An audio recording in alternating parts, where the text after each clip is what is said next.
Felix Stalder je profesor ekonomije medija na Akademiji za umjetnost i dizajn u Cirihu. Jedan je od osnivača i saradnika na projektu Open Flows, internacionalnoj mreži koja je fokusirana na razvoj tehnologije i kulture otvorenog koda.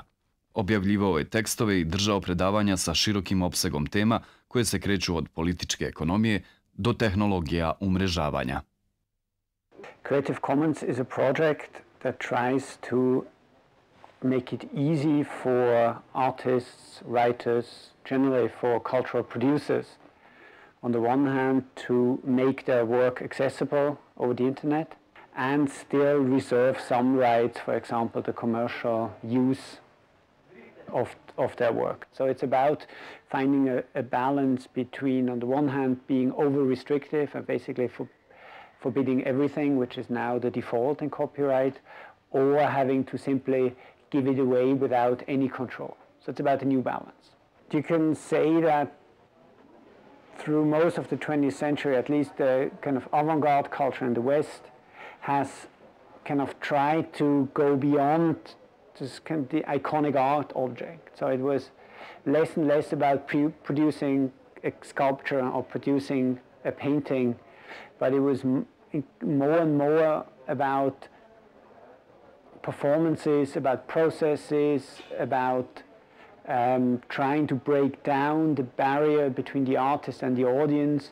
And you can say that started perhaps with the Dada movement during First World War, punk music, perhaps one of the latest. These questions that are now being asked have been asked before, but now they're asked in a very different context.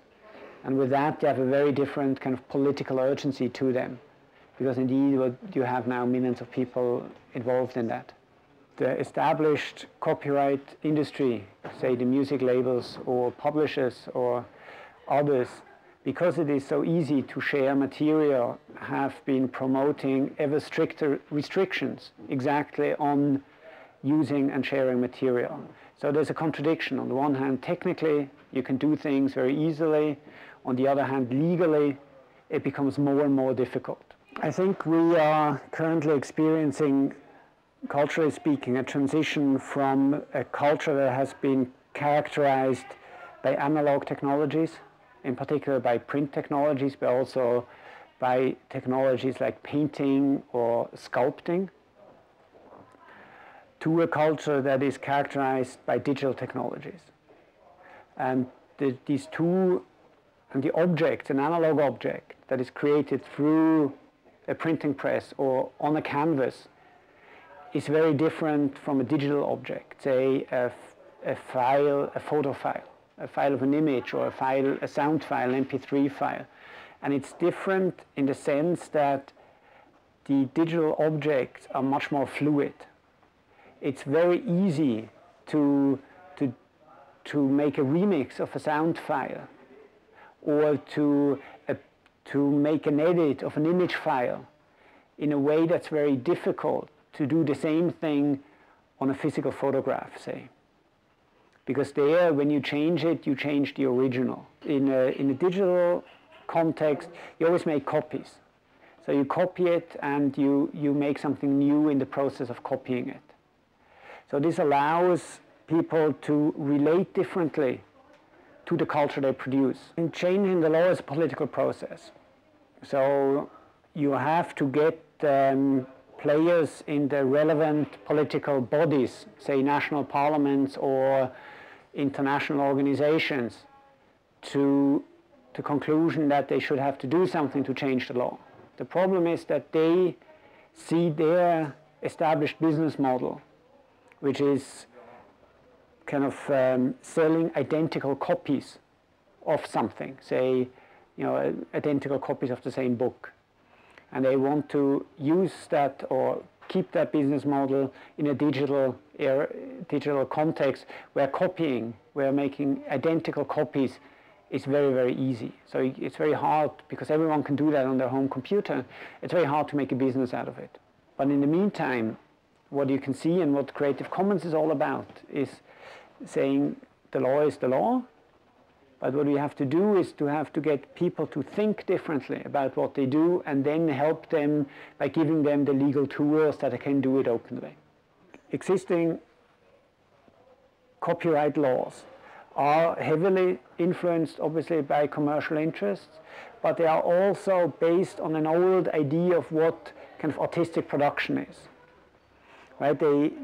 Historically speaking, this idea was formulated in the 18th and 19th century. Basically, the copyright law we have today is close to what it was initially in the 19th century. In the long run, if the gap between what people do and what the law prescribes to do becomes too big, either the law breaks down or you have to impose it through a police state.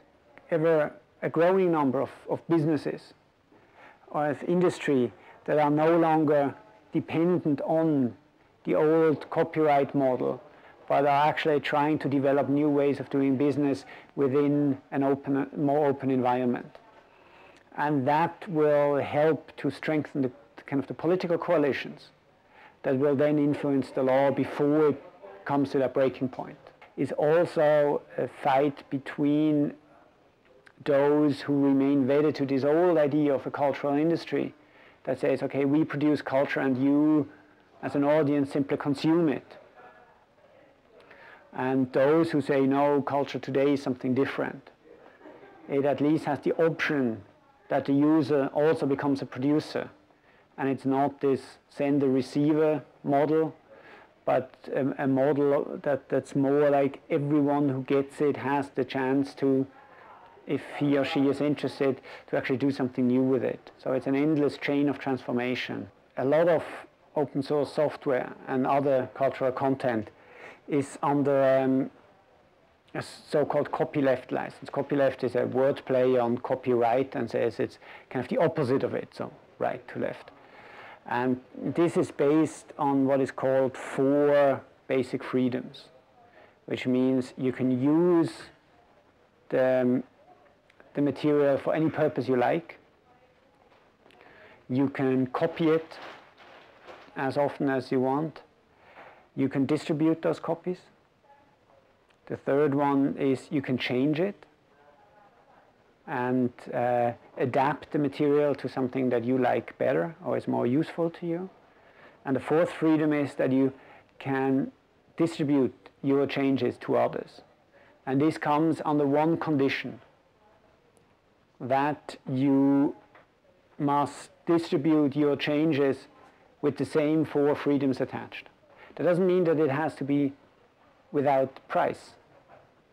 You can make a business out of it if you want to, but you cannot make a business out of it by restricting others to enjoy the same rights that you have. It will be easier, I'm convinced, for artists to develop a new practice of doing art, or musicians of doing music and sharing it with their audience, or relating to the audience, than it will be to change the law. But in the end, both will have to come together.